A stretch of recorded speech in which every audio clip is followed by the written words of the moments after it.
വിശദമായ വാർത്തകളിലേക്ക്. കൊച്ചിയിൽ നടിയെ ആക്രമിച്ച സംഭവവുമായി ബന്ധപ്പെട്ട് സിനിമാ പ്രവർത്തകർ നവമാധ്യമങ്ങളിലൂടെ നടത്തുന്ന പരാമർശങ്ങൾ ചർച്ചയാകുന്നു. നടിക്കെതിരെ ഫേസ്ബുക്കിൽ നടത്തിയ പരാമർശം സലീം കുമാറും അജു വർഗീസും പിൻവലിച്ചു. അതേസമയം നുണപരിശോധനയ്ക്ക് തയ്യാറാണെന്ന് ദിലീപ് ഫേസ്ബുക്ക് പോസ്റ്റിൽ പറഞ്ഞു.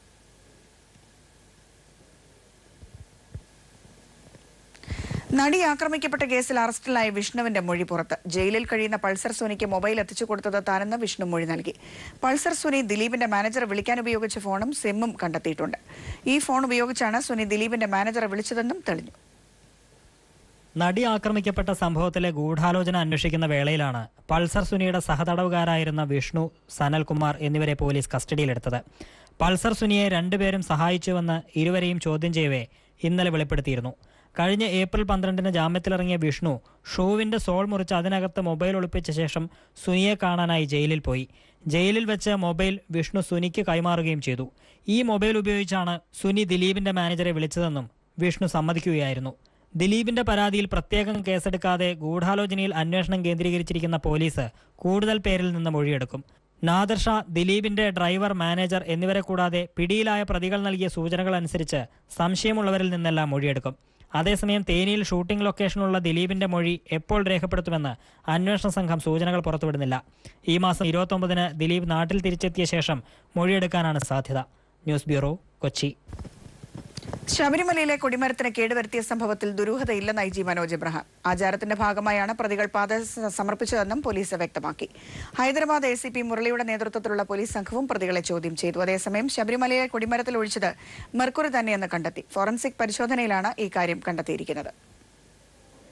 ശബരിമലയിലെ കൊടിമരത്തിന് കേടുവരുത്തിയ സംഭവത്തിൽ ദുരൂഹതയില്ലെന്നാണ് IG മനോജ് എബ്രഹാം വ്യക്തമാക്കിയത്. ആന്ധ്രയിലെ ആചാരം ഇവിടെയും ചെയ്യുകയായിരുന്നു. ആന്ധ്രയിൽ നടത്തിയ അന്വേഷണത്തിൽ ഇത്തരം പൂജകൾ നടക്കാറുള്ളതായി പോലീസും സ്ഥിരീകരിച്ചിട്ടുണ്ട്. ആരുടെയും മൊഴികളിൽ വൈരുദ്ധ്യമില്ല. വെരിഫൈ ചെയ്തു. ഇപ്പോൾ അവരുടെ സ്റ്റേറ്റ്മെന്റ് കംപ്ലീറ്റ് അവരവിടെ തിരിച്ചപ്പം തൊട്ട് ഇതുവരെയുള്ള സ്റ്റേറ്റ്മെന്റ് വെരിഫൈ ചെയ്ത് സ്റ്റേറ്റ്മെന്റ് അകത്ത് വേറെ അപാകതകളൊന്നുമില്ല, ഇൻകൺസിസ്റ്റൻസി ഒന്നുമില്ല. അവർ പറഞ്ഞേക്കുന്ന എല്ലാം പത്മനാഭസ്വാമി ടെമ്പിൾ പോയത്, അവർ വന്ന സമയം, പോകുന്ന സമയം, അവർ ചെയ്ത കാര്യം, പിന്നെ ഇത് കുറേ അവർ ഫോട്ടോഗ്രാഫ് തന്നെ എടുത്തിട്ടുണ്ട്. കൊടിമരത്തിൽ ഒഴിച്ചതും പ്രതികളുടെ കയ്യിൽ നിന്നും കണ്ടെത്തിയതും മെർക്കുറി തന്നെയാണെന്ന് ഫോറൻസിക് വിഭാഗവും സ്ഥിരീകരിച്ചു. അറസ്റ്റിലായ വെങ്കട്ടറാവു, സഹോദരൻ DNL ചൗധരി, സത്യനാരായണ റെഡ്ഡി, സുധാകർ റെഡ്ഡി, ഉമാമഹേശ്വർ റെഡ്ഡി എന്നിവർ വർഷങ്ങളായി ശബരിമലയിൽ എത്തുന്നതാണെന്നും പോലീസിന് വ്യക്തമായി. മതവികാരം വ്രണപ്പെടുത്തിയതിനും പൊതുമുതൽ നശിപ്പിച്ചതിനുമാണ് പ്രതികൾക്കെതിരെ കേസെടുത്തിരിക്കുന്നത്. ദേശീയ തീർത്ഥാടന കേന്ദ്രമായ ശബരിമലയിൽ പുതിയ കൊടിമരത്തിന് ആദ്യ ദിവസം തന്നെ കേടുവന്ന സാഹചര്യത്തിൽ കേന്ദ്ര ഇന്റലിജൻസ് ബ്യൂറോ അന്വേഷണം തുടങ്ങിയിട്ടുണ്ട്. ആന്ധ്ര പോലീസും പത്തനംതിട്ടയിലെത്തി പ്രതികളെ ചോദ്യം ചെയ്തു. കൂടുതൽ അന്വേഷണത്തിനായി SI അശ്വത്തിന്റെ നേതൃത്വത്തിൽ പ്രത്യേക അന്വേഷണ സംഘം ആന്ധ്രയിലേക്ക് പോവുകയും ചെയ്തു. കൊടിമരം നശിപ്പിച്ച സംഭവത്തിൽ നിലവിലെ സാഹചര്യത്തിൽ അട്ടിമറിയില്ല എന്നാണ് പോലീസ് കണ്ടെത്തിയതെങ്കിലും ആന്ധ്രയിലേക്ക് വിശദമായ അന്വേഷണത്തിന് പോകുന്ന പോലീസ് സംഘം തിരിച്ചെത്തിയെങ്കിൽ മാത്രമേ ഇതിന്റെ പിന്നിൽ ഗൂഢാലോചനയുണ്ടോ അതോ മറ്റെന്തെങ്കിലും കാരണമുണ്ടോ എന്നത് വ്യക്തമാവുകയുള്ളൂ. പത്തനംതിട്ടയിൽ നിന്നും ക്യാമറമാൻ വിനേഷ് നേതാജിക്കൊപ്പം വിജേഷ് നടുവിൽ. ശബരിമലയിൽ പുതിയ കൊടിമരം സ്ഥാപിക്കുമ്പോൾ പാലിക്കേണ്ട സുരക്ഷാ മുന്നൊരുക്കത്തെപ്പറ്റി പോലീസ് നേരത്തെ തന്നെ തിരുവിതാംകൂർ ബോർഡ് അധികാരികൾക്ക് കത്ത് നൽകിയിരുന്നു.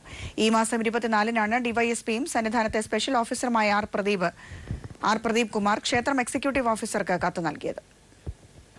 ശബരിമലയിൽ പുതിയ കൊടിമരം സ്ഥാപിക്കുമ്പോൾ പാലിക്കേണ്ട സുരക്ഷാ മുന്നൊരുക്കത്തെപ്പറ്റി പോലീസ് നേരത്തെ തന്നെ തിരുവിതാംകൂർ ബോർഡ് അധികാരികൾക്ക് കത്ത് നൽകിയിരുന്നു. ഈ മാസം 24-നാണ് ഡിവൈഎസ്പിയും സന്നിധാനത്ത് സ്പെഷ്യൽ ഓഫീസറുമായ ആർ പ്രദീപ് കുമാർ ക്ഷേത്രം എക്സിക്യൂട്ടീവ് ഓഫീസർക്ക് കത്ത് നൽകിയത്. കൊടിമരത്തിന് സമീപം ആൾക്കൂട്ടം അനുവദിക്കരുതെന്നും കൊടിമരത്തിന്റെ വശങ്ങളിലായി ദേവസ്വം ഉദ്യോഗസ്ഥരെ പോലും നിർത്താൻ അനുവദിക്കരുതെന്നും കത്തിൽ ചൂണ്ടിക്കാട്ടുന്നു. VVIPകൾ എത്തുമ്പോൾ അവർക്കിരിക്കാനായി പ്രത്യേകം കസേരകൾ അനുവദിക്കണമെന്നും കത്തിൽ എടുത്തു പറയുന്നു. എന്നാൽ ഈ ജാഗ്രതാ നിർദ്ദേശം ക്ഷേത്രം അധികാരികൾ അവഗണിച്ചു. കൊടിമരത്തിന് സമീപത്തായി വടം കെട്ടാനോ മറ്റേതെങ്കിലും തരത്തിലുള്ള സുരക്ഷ ഒരുക്കാനോ ദേവസ്വം അധികാരികൾ തയ്യാറായില്ല. ഇതുമൂലം ഭക്തർ കൂട്ടത്തോടെ കൊടിമരത്തിന് സമീപത്തേക്കെത്തി. തങ്ങൾക്ക് പറ്റിയ വീഴ്ചയെപ്പറ്റി യാതൊന്നും സൂചിപ്പിക്കാതെയാണ് പ്രയാർ ഗോപാലകൃഷ്ണൻ മാധ്യമങ്ങളെ കണ്ടത്. ശബരിമലയിൽ കുറെ കൂടി ഗൗരവമായ സുരക്ഷാ സംവിധാനവും നിരീക്ഷണ സംവിധാനവും ഉണ്ടാകണം. സ്വാഭാവികമായി ദേവസ്വം ബോർഡിന് പറയാനുള്ള ഒരവസരം ഭഗവാൻ തന്നു. ഞങ്ങളുടെ CC ക്യാമറയിൽ ഞങ്ങളുടെ ഗാർഡുകൾ പോലീസിനെ ഏൽപ്പിക്കുവാൻ ഒരവസരം ഉണ്ടാക്കിയത് ഞങ്ങളുടെ മിടുക്കല്ല, അത് അയ്യപ്പൻ്റെ അവദാനമാണ്, ശബരിമലയുടെ വിശ്വാസമാണ്. പോലീസ് നൽകുന്ന പല സുരക്ഷാ മുന്നറിയിപ്പുകളും ദേവസ്വം അധികാരികൾ അവഗണിക്കുന്നു എന്ന ആക്ഷേപമാണ് ഇതാകെ സൂചിപ്പിക്കുന്നത്. S ജീവൻകുമാർ, തിരുവനന്തപുരം. ഉമ്മൻചാണ്ടിയുടെ ജനകീയ മെട്രോ യാത്ര ചട്ടങ്ങൾ ലംഘിച്ചെന്ന് റിപ്പോർട്ട്. യാത്രയ്ക്കെതിരെ നിയമ നടപടി സ്വീകരിക്കുമെന്ന് KMRL അറിയിച്ചു. ഉമ്മൻചാണ്ടി, രമേശ് ചെന്നിത്തല ഉൾപ്പെടെയുള്ള നേതാക്കളും പ്രവർത്തകരും ഈ മാസം 20-ന് നടത്തിയ ജനകീയ മെട്രോ റെയിൽ യാത്ര വിവാദമായ പശ്ചാത്തലത്തിലാണ് KMRL അന്വേഷണം നടത്തിയത്.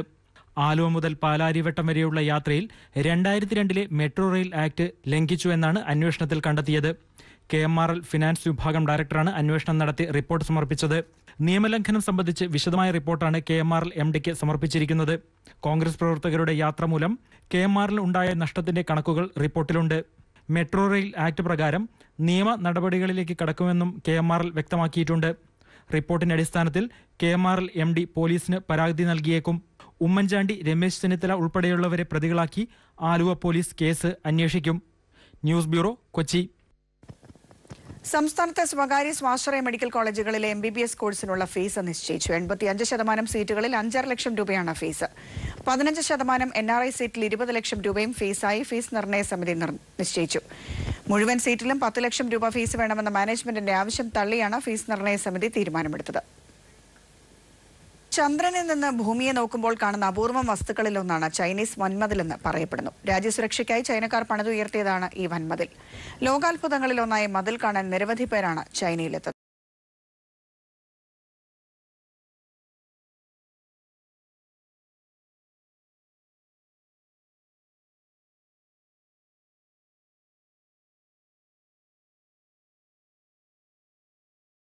വൻമതിൽ കയറി കിതച്ചുകൊണ്ടിരിക്കുകയാണ്. വൻമതിലിന് ഒരിക്കലും ഒരു വിരാമമാകുന്നില്ല.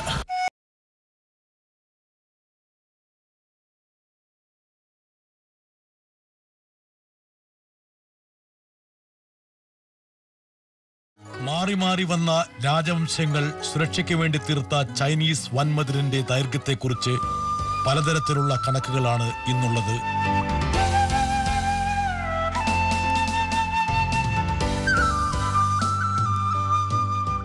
ഓരോ വർഷം കഴിയുന്തോറും വൻമതിലിന്റെ മൺമറഞ്ഞു പോയ ഭാഗങ്ങൾ കണ്ടെത്തുന്ന രീതിയുമുണ്ട്. 2 വർഷം മുമ്പ് പോലും ഗാൻസു പ്രവിശ്യയിൽ നിന്ന് 10 കിലോമീറ്റർ മതിൽ വീണ്ടെടുത്തു. എന്തായാലും 21,196 കിലോമീറ്റർ ദൈർഘ്യം ഈ ലോകവിസ്മയത്തിനുണ്ടെന്നാണ് പുതിയ കണ്ടെത്തൽ.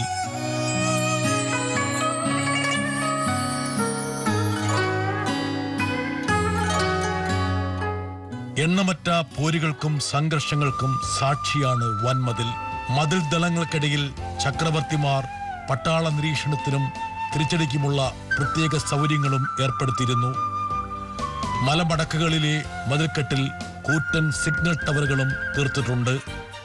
സുരക്ഷയ്ക്കായി ഇത്രയും ഭീമമായ സംവിധാനം ലോകത്ത് ആദ്യമായിട്ടായിരിക്കും നിർമ്മിച്ചിട്ടുണ്ടാകുക. അതുകൊണ്ട് തന്നെയാണ് വൻമതിൽ ലോകവിസ്മയമായി മാറിയതും.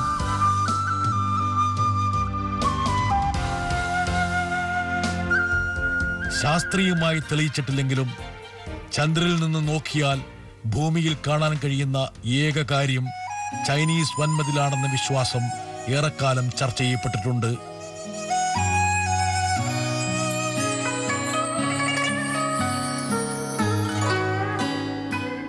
ലോകത്തിന്റെ മഹാത്ഭുതങ്ങളിലൊന്നായ വൻമതിലിനോടുള്ള ജനങ്ങളുടെ അഭിനിവേശം ഒരിക്കലും ശമിക്കുന്നില്ല. കേരളയ്ക്ക് വേണ്ടി വൻമതിൽ നിന്ന് ജോൺ ബ്രിട്ടാസ്. ഈ വാർത്താ ബുള്ളറ്റിൻ പൂർണ്ണമാകുന്നു. നമസ്കാരം.